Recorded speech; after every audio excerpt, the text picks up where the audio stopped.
Welcome students in the lecture number 7 of our percentage. जैसे आप सबको पता है कि हमने परसेंटेज चैप्टर को 28 क्वेश्चंस तक कर चुके हैं, 28 क्वेश्चन तक कर चुके हैं और आज हम अभी 29 क्वेश्चन से आगे बढ़ रहे हैं।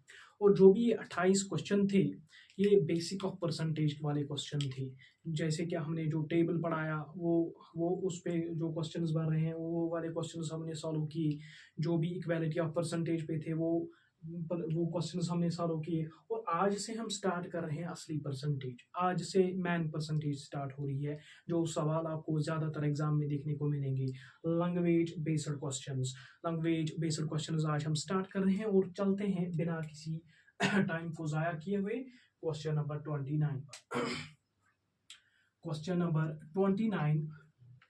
क्वेश्चन नंबर 29 हमारे पास क्या है कि find the sum of money which one increase by 15% become 19320। हमारे पास कोई रकम है, कोई पैसा है हमारे पास जिसको हम बढ़ा रहे हैं। कितना बढ़ा रहे हैं? 15% बढ़ा रहे हैं और वो बनता है। कोई सम ऑफ मनी है हमारे पास, कोई स्लैट, this is the sum of money. और हम इसको अब बढ़ा रहे हैं और जब हमने इसको बढ़ाया तो यही वैल्यू हमारे पास 19320 है। वो यही वैल्यू हमारे पास 19320 है। कोई पैसा हमारे पास, और जब हमने इसको बढ़ाया तो वो बढ़ता हुआ रकम ऐड हुआ इसमें। जो भी हमारे पास मनी था हमने कुछ बढ़ाया उसको, हमने कुछ ऐड कर दिया उसको, तो वो ये वाला रकम बन गया है। तो ये फाइनल वैल्यू है हमारे पास। तो ये आपको पता होनी चाहिए कि ये हमारे पास फाइनल वैल्यू है। तो आप इस क्वेश्चन को कैसे सॉल्व करेंगे? आप इस क्वेश्चन को कैसे सॉल्व करेंगे? देखिए क्वेश्चन को कैसे सॉल्व करेंगे। 15% की फ्रैक्शन वैल्यू हमारे पास क्या होती है? 15% की फ्रैक्शन वैल्यू हमारे पास 3/20 होती है। 3/20 होती है। क्यों? क्योंकि हमें पता है 5% की फ्रैक्शन वैल्यू 1/20 तो 15% की फ्रैक्शन वैल्यू मल्टीप्लाई बाई 3 5 15, तो यहाँ से 3 भी मल्टीप्लाई करना पड़ेगा, तो 3/20। तो 3/20 हमारे पास फ्रैक्शन वैल्यू आया है। तो हम 20 में 3 को ऐड कर रहे हैं, ताकि हम फाइनल वैल्यू पर पहुंच जाएंगे। और फाइनल वैल्यू हमारे पास क्या आएगा? 23। और ये हमेशा फ्रैक्शन वैल्यू हमेशा यूनिट्स में आता है। यूनिट्स में। तो 23 यूनिट्स हमारे पास नया वैल्यू बन गया है और मैक्सिमम वैल्यू बन गया है, जो कि हमारे पास 19320 है। तो जो कि हमारे पास, लेकिन 23 को ही ये सवाल कह रहा है 19320। तो find the sum of money. जो हमारे पास इनिशियल मनी था हमने उसको फाइंड करना है। इनिशियल मनी हमारे पास 20 था, जिसको हमने 3 ऐड किया और बन गया 23 वैल्यू। लेकिन सवाल में इसी वैल्यू को 19320 कहा गया, इसीलिए हमने 23 को 19320 कहा है। तो एक की वैल्यू हमें फाइंड करने के लिए 23 से डिवाइड करना पड़ेगा। 23 एक प्राइम नंबर है। तो यहाँ पर अगर किसी भी बच्चे को 23 का टेबल याद नहीं है तो वो इस क्वेश्चन को फर्दर सॉल्व नहीं कर पाएगा। अगर फर्दर वो सॉल्व नहीं कर पाएगा तो इसका मतलब ये क्वेश्चन गया उसके हाथ से। तो अब 23 एक प्राइम नंबर है, ये बात मैं कह रहा हूं। तो 23 एक प्राइम नंबर है। प्राइम नंबर वो नंबर होता है जिसके खाली दो ही फैक्टर्स होते हैं। एक तो 1 होगा, एक नंबर इटसेल्फ होगा। एक तो वो खुद होगा, एक 1 होगा। लेकिन अगर इस 23 की जगह 24 होता तो वो 6 से भी कटता, वो 2 से भी कटता, वो 4 से भी कटता, वो 3 से भी कटता, वो 8 से भी कटता, वो 12 से भी कटता। लेकिन यहाँ तो है 23, ये तो कटेगा खाली 23 से और किसी भी नंबर से नहीं कटेगा। इसीलिए अगर ये वाला टेबल आपको याद नहीं है तो you can't solve this question further. तो आप क्या करेंगे? 23 से डिवाइड करना पड़ेगा। 19320 डिवाइडेड बाई 23। तो ध्यान से देखिएगा, 23 23 का टेबल क्या होता है? 23 इंटू 8 184 के बराबर होता है। 23 8 184। तो लेकिन यहाँ है 193, तो बचेंगे कितने? बचेंगे 9। तो 23 8 184, तो बचेंगे 9 और जाएगा 92 और वो बन जाएगा 92। तो 23 चुको होता है 23 इंटू 4 होता है 92 इंटू 92। तो यहाँ से आ जाएगा 4, और वहां बचा 0, तो 23 0 0। तो ये हमारे पास एक यूनिट की वैल्यू आई है 1840। ये हमारे पास एक यूनिट की वैल्यू आई है। तो हमें निकालना है 20 यूनिट्स का वैल्यू। ओरिजिनल जो इनिशियल होता है वो यही होता है, ओरिजिनल भी यही होता है। ठीक है कि नहीं। तो हमें इनिशियल सम फाइंड करना है, तो वो है 20।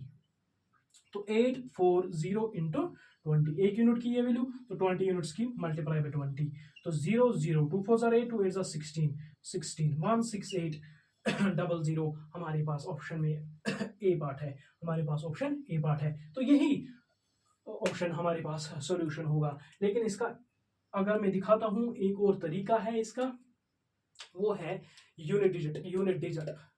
वो है यूनिट डिजिट फाइंड करना, यूनिट डिजिट फाइंड करना। अगर हम पहले इसका स्क्रीनशॉट लीजिएगा,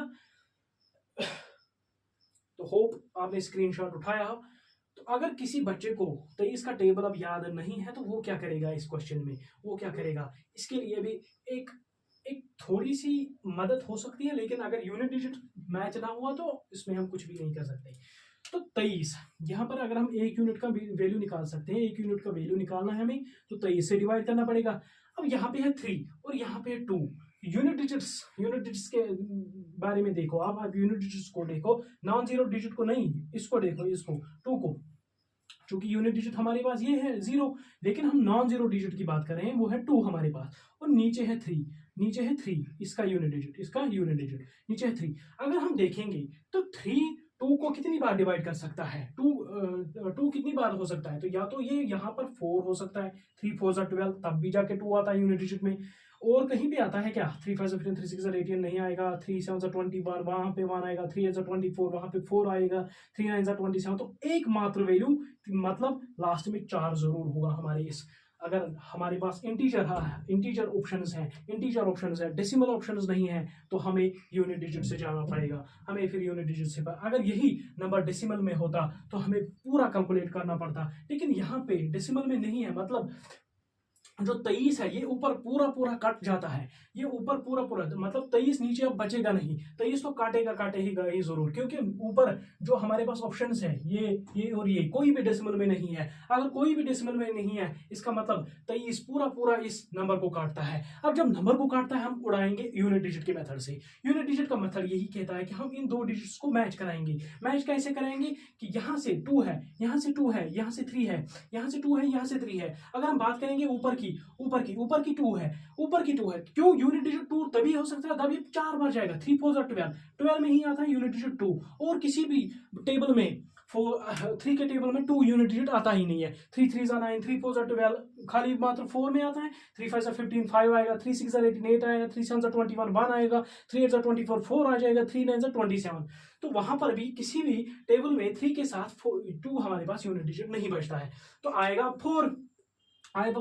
इधर से क्या है और इधर से क्या है, हमें कुछ मसला नहीं है, क्योंकि यहाँ से नॉन जीरो, यहाँ से जीरोज होते हैं, यहाँ से जीरोज होंगे, जो भी होंगे यहाँ से डिजिट्स वो जीरोज होंगे। और इधर से क्या है, हमें उससे कोई लेना देना नहीं है, हम यूनिट डिजिट से उठाएंगे सवाल को, नॉन जीरो डिजिट से उठाएंगे सवाल को।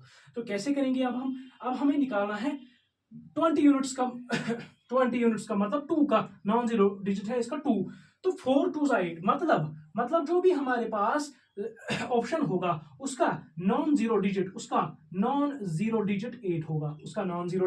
होगा, तो यहाँ पर 8 है हमारे पास। लेकिन यहाँ पर भी तो 8 है, यहाँ पर इसलिए कोलिजन हो गया ऑप्शंस का। ये भी ऑप्शन हमारे पास आंसर हो सकता है, ये भी आंसर हो सकता है अगर हम इस वाले तरीके से जाएंगे। इसीलिए अगर यहाँ पर 6 होता तो हम डायरेक्ट मार्क कर देते, तो ये ऑप्शन है हमारे पास। इसीलिए कोई भी 8 के बगैर कुछ भी हो जाता है यहाँ पे, तो हम डायरेक्ट ऑप्शन को ये मार्क कर देते। लेकिन अब तो 8 आया, अब इसके बाद हम कैलकुलेट कुछ भी नहीं कर सकते यहाँ पर, इसीलिए हमें बेसिक से ही जाना पड़ता वहां से भी। लेकिन मैंने फिर भी आपको दिखाया कि कैसे करेंगे। अगर वहां पे 8 की जगह कुछ और होता तो हम इस वाले मेथड के साथ जाते।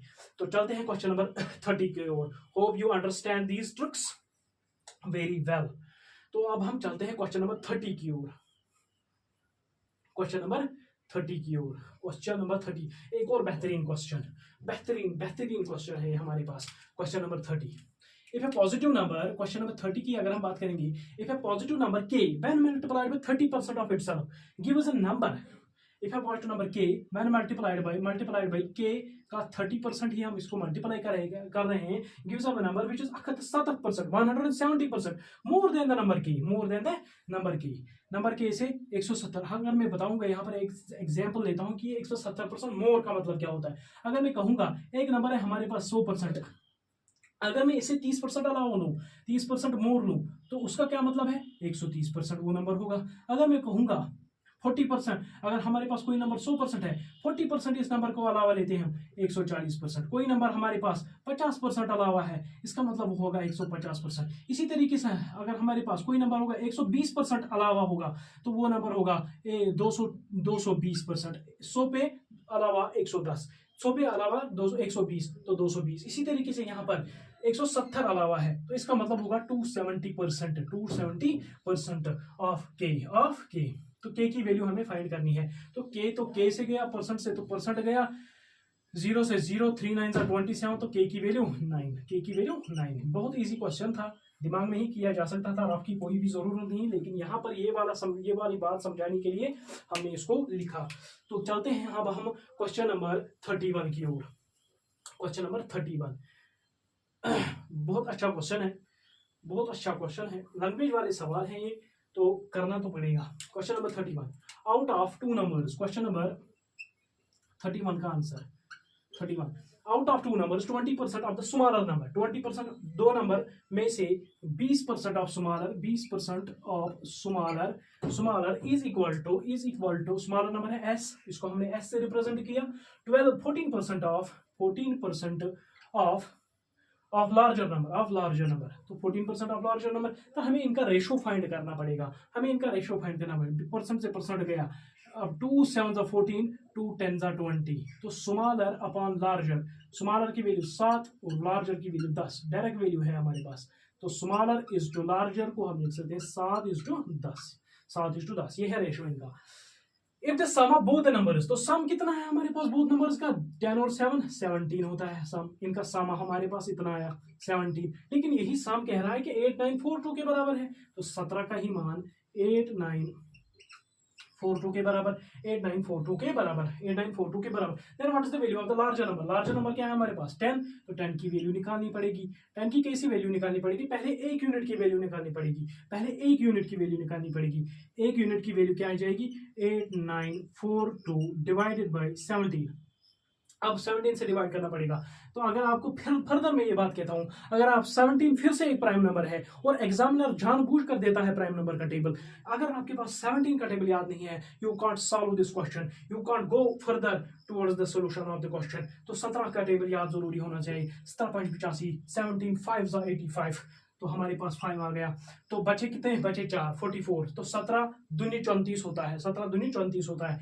तो अगर 17 तिया 51 होता है, लेकिन ज्यादा हो जाएगा, 17 दूनी 34, बचे 2, 17 छिक्का बचे कितने 10, बचे 10, 17 छिक्का 102, 17 छिक्का 102, 526 आया एक यूनिट की वैल्यू, 526 एक यूनिट की वैल्यू कितनी आई, 526 हमें निकालनी है 10 यूनिट्स की वैल्यू, 10 यूनिट्स की वैल्यू, क्योंकि हमें लार्जर नंबर फाइंड करना है, L is equals to larger number, 10 units की वैल्यू मतलब 526 into 10 which is equal to 5260 हमारे पास सी पार्ट है ऑप्शन में, 5260 है हमारे पास।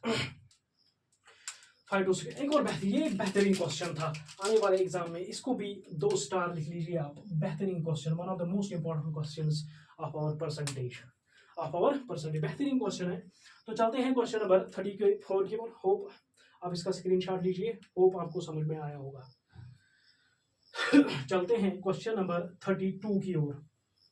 Question number 32 again a great question, percentage में लाने के लिए हमें पहले रेशो फाइंड करना होता है, ताकि हमें क्वेश्चन इजी हो जाए। क्वेश्चन को सॉल्व करने, क्वेश्चन को देखने में मजा आना चाहिए, क्वेश्चन को करने में मजा आना चाहिए, ताकि जो निचला क्रम होता है वो परसेंटेज, वो फ्रैक्शन वैल्यू ही होता है, हमें उसको नीचे से नीचे खींचना पड़े, ताकि कितना अलावा है कितना कम है, वो हमें जल्दी पकड़ में आ जाए, जल्दी समझ में आए कि कितना अलावा है या कितना कम है।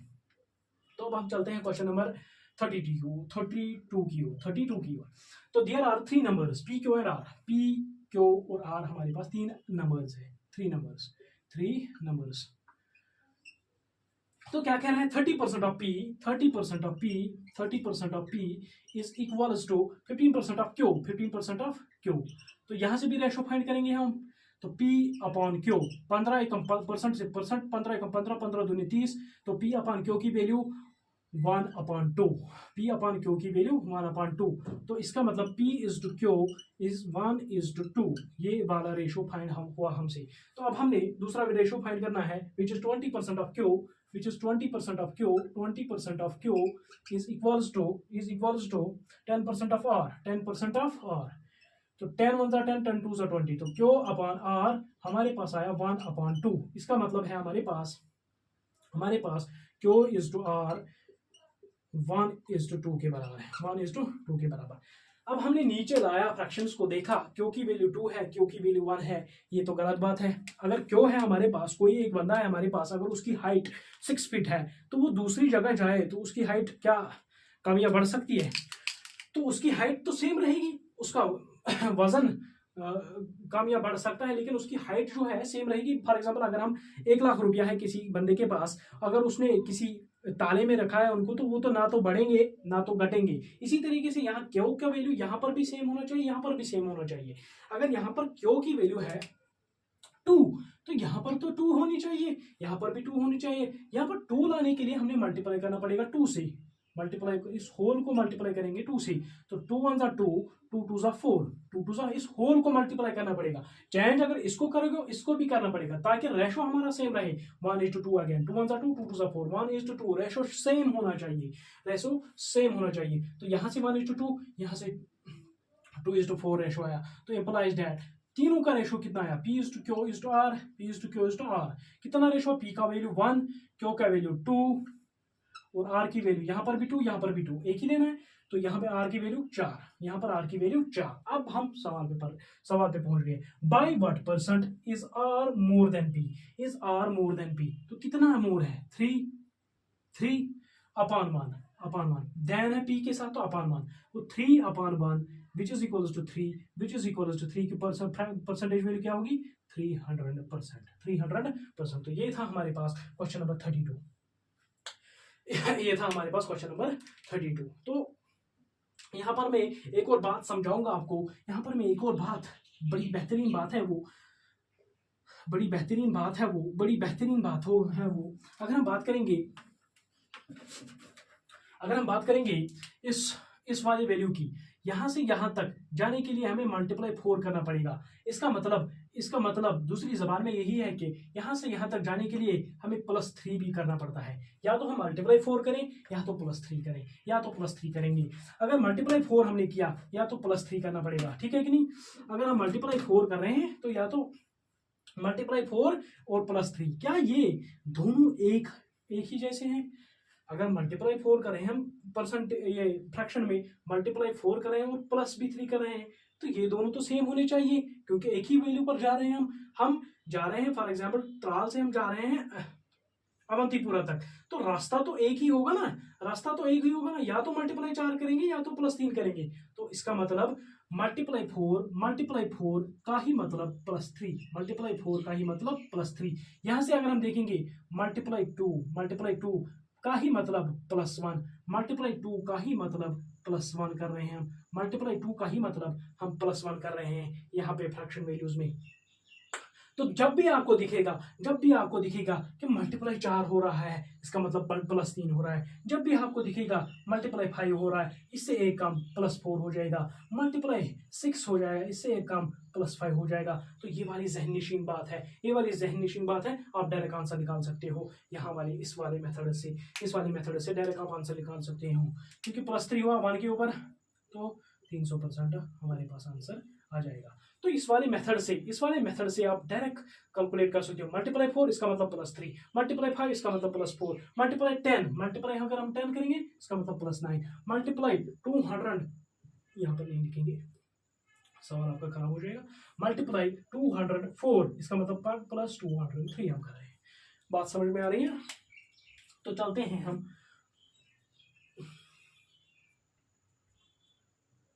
एक और क्वेश्चन की ओर, एक और जो कि हमें शायद लास्ट क्वेश्चन है, हाँ, इस सेशन का लास्ट क्वेश्चन नंबर 33।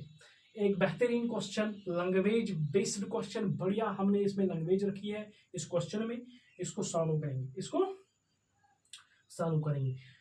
तो जो ऊपर वाला 17 वाला जो कॉन्सेप्ट था ना यहाँ पर क्वेश्चन नंबर 31, उसको भी हम यूनिट डिजिट से सॉल्व कर सकते थे, नॉन जीरो डिजिट। ठीक है, तो अगर हम क्वेश्चन नंबर 33 की ओर बढ़ेंगे, 2 स्टार मैंने पहले ही लगाए हुए हैं इस क्वेश्चन में। बेहतरीन क्वेश्चन है। If the house tax is paid before due date, अगर है हमारे पास एक हाउस टैक्स है, हाउस टैक्स भर रहे हैं।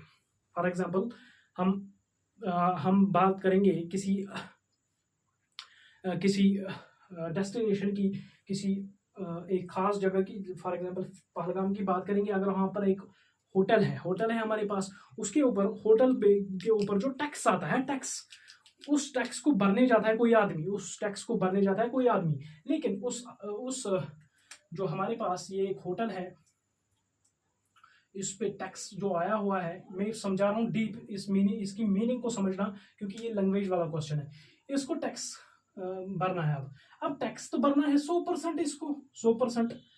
क्यों भरेगा सेकंड टैक्स 100%? क्योंकि हर एक मैक्सिमम वैल्यू, मैंने पहले ही दिन बताया है कि हर एक मैक्सिमम वैल्यू 100% होती है। फॉर एग्जाम्पल इस होटल की कमाई 10,000 है, तो इस होटल की कमाई अगर 10,000 है, तो फॉर एग्जाम्पल इसका टैक्स जो होगा वो 1,000 होगा। फॉर एग्जाम्पल 1,000 होगा। अगर ये 1,000 होगा टैक्स, ये 1,000 तो 100% की वैल्यू ही रखता है कि नहीं रखता है?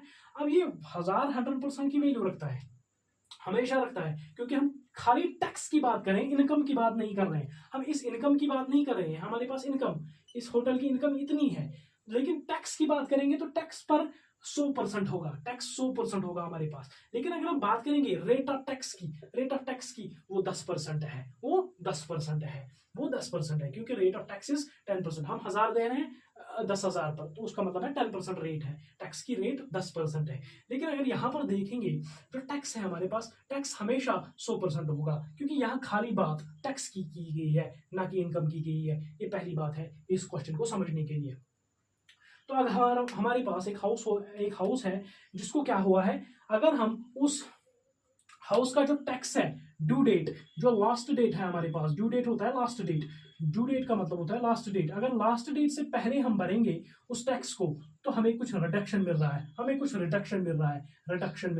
रिडक्शन कितना मिल रहा है? वो है 12% का, वो 12% की छूट मिल रही है। तो अगर हम टैक्स 100% भर रहे हैं, तो रिडक्शन 12% की हो रही, तो हम तो 88% ही आप टैक्स भरेंगे। मगर ये कंडीशन है, अगर हमने लास्ट डेट से पहले टैक्स भर दिया, अगर हमने लास्ट डेट से पहले टैक्स भर दिया, तो हमें 88% ही टैक्स भरना पड़ेगा ना, क्योंकि 12% की छूट मिल रही है, 12% रिड्यूस हो रहा है।